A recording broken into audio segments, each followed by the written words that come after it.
Kanika. Please tell us about yourself. Okay. My name is Kanika Garg. I'm born and brought up in Chandigarh only. I'm a graduate in chemical engineering from Punjab University, Chandigarh, and thereafter I pursued my LLB from Punjab University only. I have a keen interest in performing Kathak as well. So what was the reason आपने engineering करी और उसके बाद आपने law किया है? Now, during my engineering, I interacted with various students and I got a new perspective from humanities and society, a societal background. I got a very different perspective how the actual and hello. Yes, you're audible. Hello. Okay, I got an actual how the actual and working functional working of the society, and that I then I got inclined towards law, so I decided to pursue LLB. आप UPSC करके भी कर सकते थे, आप किसी और job profession में जाते, तो वहां पर भी आप ग्राउंड लेवल पर काम तो करते ही। जुडिशरी और लॉ से आपको ऐसा क्या मिल रहा है? हाँ, बिकॉज मेरे हिसाब से लॉ एक अवेयरनेस क्रिएट करता है, आपको अपने राइट्स और ड्यूटीज दोनों के बारे में बताता है, और तो इसलिए मेरे को लॉ की तरफ बहुत ज़्यादा इंक्लाइंड हुआ। मेरे को लगा कि लॉ वाले स्टूडेंट्स कुछ ज़्यादा ही they are very aware of their surroundings and about the society, how law acts as a मतलब सोशल चेंज के लिए लॉ कैसे हेल्पफुल है। मैम ऑल्दो देयर आर बहुत सारी और चीज़ें भी हैं सोसाइटी को लेके, बट मेरा खुद का इंटरेस्ट लॉ में काफ़ी ज़्यादा है। आपको नहीं लगता इससे बेटर आप एक एनजीओ में काम कर सकते थे? कर सकती थी ma'am I guess, but law को लेके मेरे को हुआ कि हम मैं सिर्फ अपने ही नहीं दूसरों के राइट्स के लिए भी लड़ सकती हूँ, एक बहुत ही लीगल मैनर में, क्योंकि इवेंचुअली अगर मैं एनजीओ में भी काम करती तो भी शायद मेरे को लीगल वे तो ढूंढना ही पड़ता है। दैट मीन्स आप लॉ करने के बाद लिटिगेशन कर सकते थे, तो आप लोगों के लिए लड़ सकते हैं, क्योंकि व्हेन हाँ यू जी आर अ हाँ। जज आपके पास अग्रीव पार्टी ही आती है एंड आप उनके ही राइट्स और लाइबिलिटीज डिसाइड करते हो, यू आर नथिंग डूइंग हाँ जी on a larger scale for public at large. Ma'am, मेरे हिसाब से एक बहुत ही नोबेल प्रोफेशन है, जिससे कि हम सिर्फ एक पार्टी के नहीं, हम ग्रास रूट लेवल पर जस्टिस प्रोवाइड करते हैं। तो इसलिए मेरा इंक्लिनेशन जुडिशरी की तरफ हुआ कि सिर्फ एक दो पार्टीज के लिए ही नहीं, मेरे पास जो भी कोई आएगा मैं उन सबको जस्टिस दे सकती हूँ। तो नोबल प्रोफेशन आपके हिसाब से एक लॉयर का नहीं है, एक डॉक्टर का नहीं है? वो भी है मैम, वो भी है मैम। ऐसे तो हर प्रोफेशन नोबेल है मेरे हिसाब से, इंजीनियरिंग भी मेरे हिसाब से बहुत नोबेल प्रोफेशन है, बट मेरा इंक्लिनेशन इस तरफ ही है। आपने केमिकल इंजीनियरिंग करना क्यों चूज किया? Sorry sir. So chemical engineering, it's more of not a choice, it was rather the admission process. Because sir हमारा उस टाइम पे एक एग्जाम रहता था जेई मेंस, तो उसमें रैंकिंग निकलती थी, तो what ever the best college I get I enrolled in that. तो आपको क्या लगता है, कॉलेज ज्यादा मैटर करता है या आपका स्ट्रीम? सर दोनों मैटर करता है मेरे हिसाब से, बट सर कॉलेज बहुत मैटर करता है, बिकॉज मेरी खुद की लाइफ में सर मेरे कॉलेज और यूनिवर्सिटी ने बहुत मेजर रोल प्ले किया है सर। शायद मैं फिर एलएलबी की तरफ नहीं आती, बिकॉज मेरा पंजाब यूनिवर्सिटी बहुत इम्पोर्टेंट। आप थोड़ा सा एक्सप्लेन कर सकते हैं, आपकी यूनिवर्सिटी ने आपको लॉ की तरफ कैसे डाइवर्ट किया? इसलिए मैंने कहा आपके एंड पर ना बैकग्राउंड थ्रू मैं म्यूजिक इनफैक्ट बहुत बहुत ज्यादा आ रहा है, कुछ दरवाजा मैम वगैरह अगर लगा सकते हैं आप? मैं दरवाजा लगाऊंगी तो लाइट नहीं आएगी ना, लाइट नहीं है। चलिए ठीक है, कंटिन्यू करिए। हाँ जी।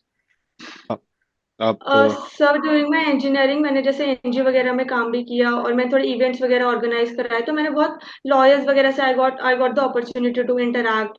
In fact I even got the opportunity to interact with the जज as well, Punjab university, so thereafter I got into. आप मुझे आपके फर्स्ट ईयर के सब्जेक्ट्स जो थे इंजीनियरिंग के वो बता सकते हैं, क्या क्या सब्जेक्ट्स आपने पढ़े थे? Sure, sir. So in the first year, sir, there were only basic subjects like chemistry, maths, and physics. They were very basic subjects. Only chemistry, physics and mathematics? Yes, sir, it was mathematics and chemistry was, if I'm not wrong, it was inorganic chemistry and organic in second semester. And okay. physics. ठीक है। आपको civil के कुछ subjects, mechanical अगर कोई subjects थे, या अगर आप बात करो आईटी के, कंप्यूटर बेसिक, कंप्यूटर प्रोग्रामिंग, ये सब्जेक्ट्स नहीं पढ़ने को मिले? नहीं सर, फर्स्ट सेमेस्टर में मिले थे बेसिक कंप्यूटर, C++। ओके। तो आप मुझे ये बताइए, कंपाइलर क्या होता है? Sorry sir, not aware. ठीक है। मशीन लैंग्वेज क्या होती है? मशीन, लैंग्वेज क्या होती है? so it's the program what that we feed into the computer. Are you sure? Yes. ठीक है। अ, ठीक है। बाइनरी लैंग्वेज के बारे में क्या पता है आपको? I'm sorry sir, I'm not aware about much computer. Okay. First year में आई थिंक आपको बेसिक्स आपने पढ़े होंगे about languages, Long machine back. Languages, binary languages क्या होती है। ठीक है।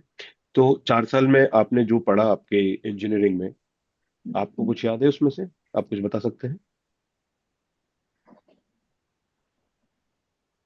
So basic heat transfer के I guess formulas, how we convert energy, how we equate energy, so energy in and energy out, the relation, that's not really. Energy neither be created nor be destroyed, ये सिर्फ एक से एक form से दूसरे form में आप transfer कर सकते हो। आप मुझे इस प्रिंसिपल को अपनी जुडिशरी में आप किस तरीके से यूज करोगे, एक्सप्लेन कर सकते हैं? Yes.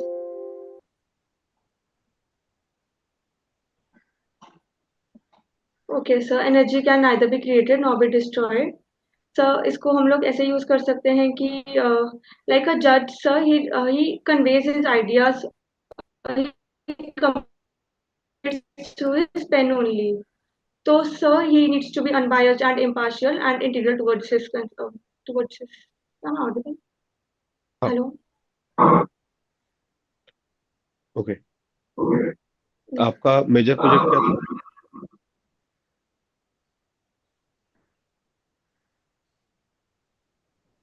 सॉरी। चलिए, आपका लॉ में कोई favourite subject? Indian evidence act and contract act. Okay.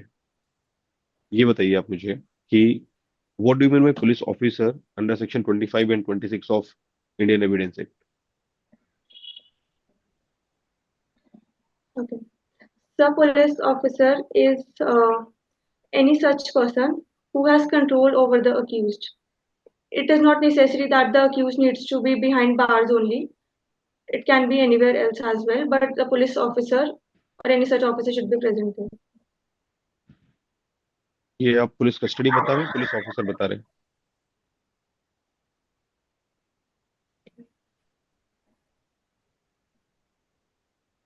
Police custody था जैसे। पुलिस ऑफिसर से क्या समझते हैं? So any such authority who is empowered and authorized to take the accused in his custody. ये बताइए कि पर्सन इन अथॉरिटी से क्या मतलब है सेक्शन 24 में? So who has the authority or empowered or can influence the charge or the proceedings of the accused.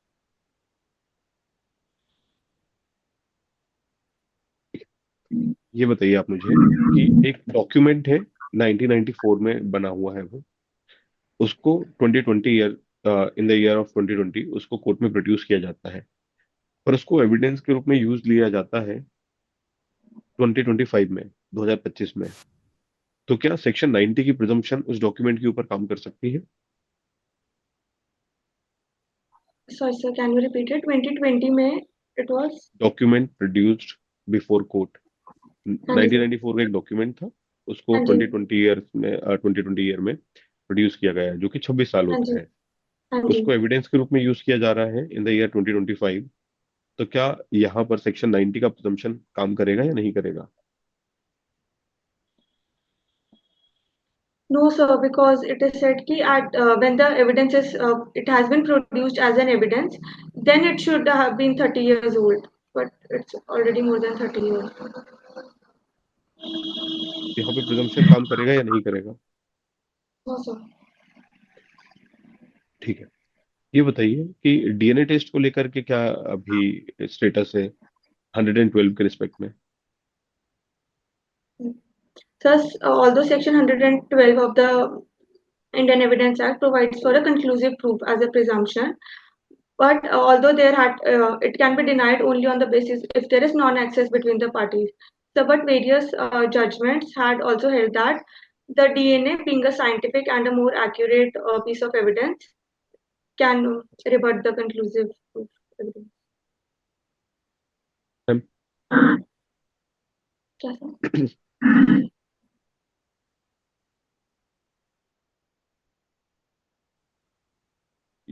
You are not audible. अभी आ रही है आवाज? आ रही है? कनिका, आवाज हाँ, आ रही है? Hello? कनिका, आपका वीडियो स्टक हो गया है।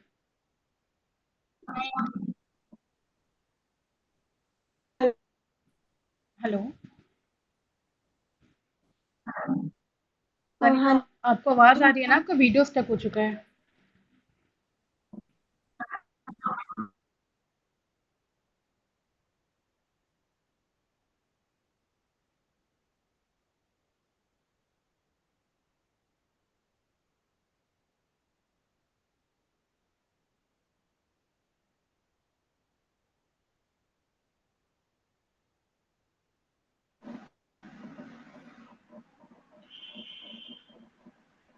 हेलो। हाँ कनिका, आपको वीडियो ऑन करना पड़ेगा। हाँ, अब सही है। अच्छा ये बताइए, अगर कोई ऑर्फन है, उसको उठा लिया जाता है जिस जगह पर वो खड़ा हुआ है, और उसको उठाकर ले जाया जाता है। इस सिचुएशन में उस ऑर्फन के अगेंस्ट, और वो 12 साल का बच्चा है, उस ऑर्फन के अगेंस्ट क्या ऑफेंस कमिट हुआ है?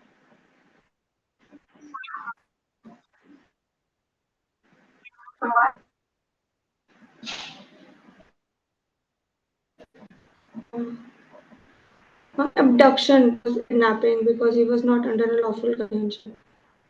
Abduction हुआ है। Can you tell me what is the difference between kidnapping and abduction?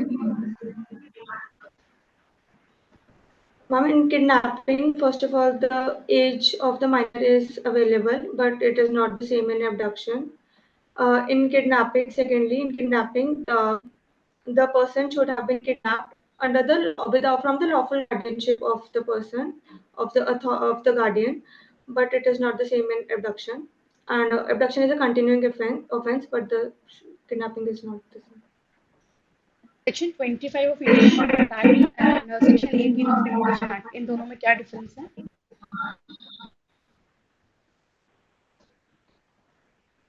Section 25 में Ma'am, section point 18. 3 time bar date, and section 18 of limitation act, इन दोनों में क्या डिफरेंस है? हाँ जी, हाँ जी। Section 15 section 20 of Indian contract act हमें बताया है अगर उसको टाइम बार डेट है, बट अगर हम साइन करते हैं कि भी एक, तो it will be considered a contract even without consideration. But in section 18 it is stated arrangement should be made before the expiry of the limitation period and it should not be time barred. So, the limitation. अच्छा ये बताइए, डोलू कुनीता ये कौन सा folk dance है और ये कहाँ से? Sorry ma'am, कौन सा? Dollu Kunitha. Sorry ma'am, I am not aware लीला about it. सेंसन कौन से डांस फॉर्म से एसोसिएटेड है? Sorry ma'am, I am not aware of. तो Kanika, we are ending your interview here.